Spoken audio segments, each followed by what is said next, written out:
Yo, I need you to stop whatever you're doing right now. Stop. Because what's happening to the American economy right now, it's not just inflation. It's not just high gas prices. There's a name for it, and it's called demand destruction. And trust me, once you understand what that actually means, you're never going to look at your wallet or your grocery bill the same way again. Stay with me, because this one hits different. All right, let's break this down real quick. Demand destruction. Sounds scary, right? Almost violent. Well, here's the thing. It kinda is. It's what happens when prices get so high for so long that Americans straight up stop buying things.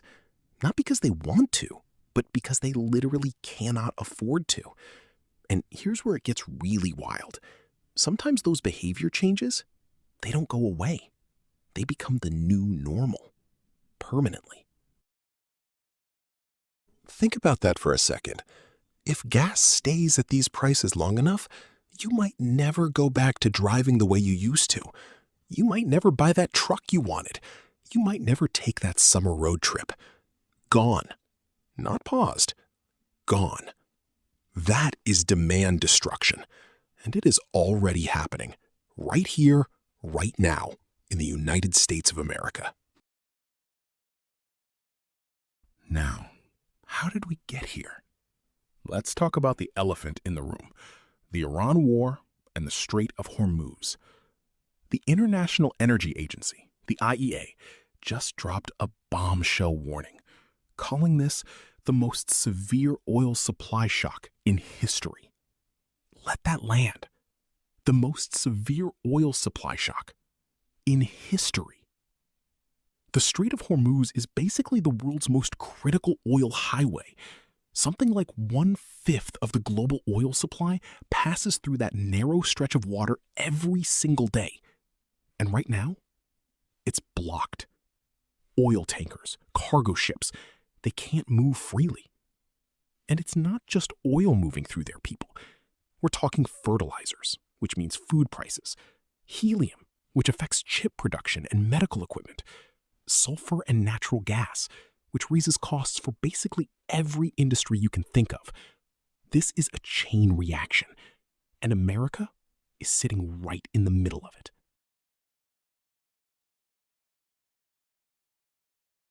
So here's how this plays out for real Americans.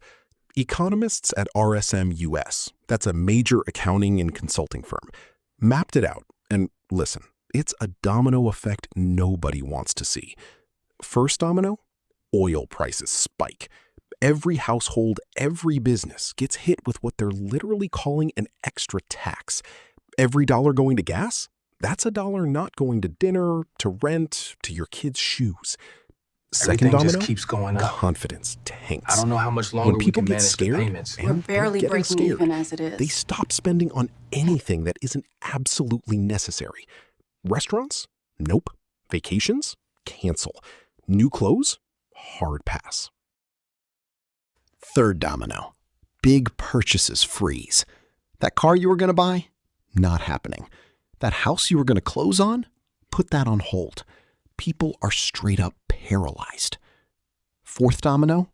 Businesses feel the squeeze. Consumer spending drops. Trucking diesel costs go through the roof. Profit margins shrink.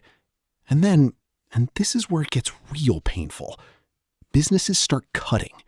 Investments on hold, hiring frozen, and then layoffs. Fifth domino, the Federal Reserve steps in. If oil keeps driving inflation, the Fed may have no choice but to raise interest rates. And higher rates, that deepens the economic slowdown even more. It's a loop, y'all, a brutal loop. And the final domino, if high prices stick around long enough, permanent behavior changes. People ditch gas cars for EVs. Workers demand remote setups. Businesses replace humans with technology. The entire structure of the economy shifts. That's not a recession. That might just be a new America.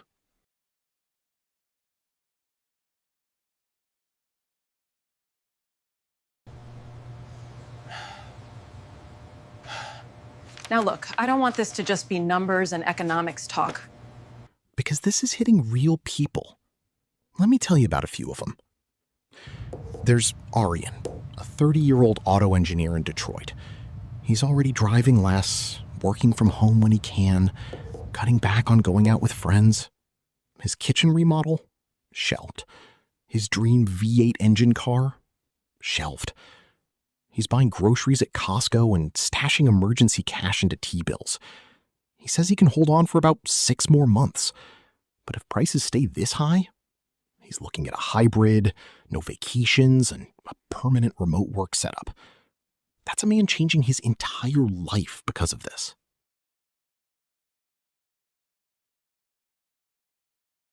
Then there's Wills Duke, late 40s, driving for Uber because his biotech consulting work dried up thanks to federal funding cuts and economic uncertainty. He's got 2 kids in daycare. He's buying store brand everything. He's cutting out rides that are too long. He says he's getting by, for now. But one medical emergency, one car breakdown, and he's tapping his retirement fund. That is how close to the edge some Americans are living right now. And then there's Julie, 59 years old, Phoenix, Arizona. She has no choice but to drive. There's no carpool across the desert to her overnight shift at a shipping company. She stopped making retirement contributions. She's buying less food. She's canceling doctor's appointments. Doctor's appointments, y'all, to save money on gas. She's worried she might have to close her cleaning business because she literally cannot afford the insurance anymore. This is what demand destruction looks like at the ground level. This is not abstract economics. This is somebody's mom, somebody's neighbor.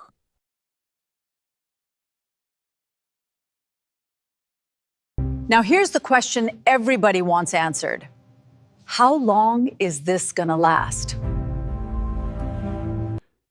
Joe Brusuelas, chief economist at RSM, put it plain and simple. He said, time is not the ally of the American economy. Real talk. Every day this drags on, the damage compounds. And here's what's scary. Even if the war ended tomorrow, the economic recovery wouldn't be fast. Brusuelas said, turning crude oil supply back on isn't like flipping a light switch. His estimate? At best, 6 months before we even get a clear picture of where production levels are. And for some areas, it could take years. Remember COVID? We shut supply chains down in early 2020, and we didn't feel the real inflation hit until April 2021, a full year later. These shocks take time to ripple through. And food prices? David Ortega, a food economist at Michigan State, told CNN it could take 6 months or longer to feel the full impact on grocery store shelves. And that's not even counting the disruption to nitrogen-based fertilizers, which affects what farmers are even planting right now, which means the food that's available this fall could look very different. Now, is there any silver lining? Oxford Economics lead economist Nancy Vanden Houten says things are looking a bit better now than they were at the start of the conflict. Oil prices came down off their highs, the ceasefire brought some stability, and some Americans, helped by stronger tax refunds and strong home values, have managed the gas price jump. She said it looks like the worst-case scenario might be avoided. But, and this is a big but, she was crystal clear. Things could turn around very quickly.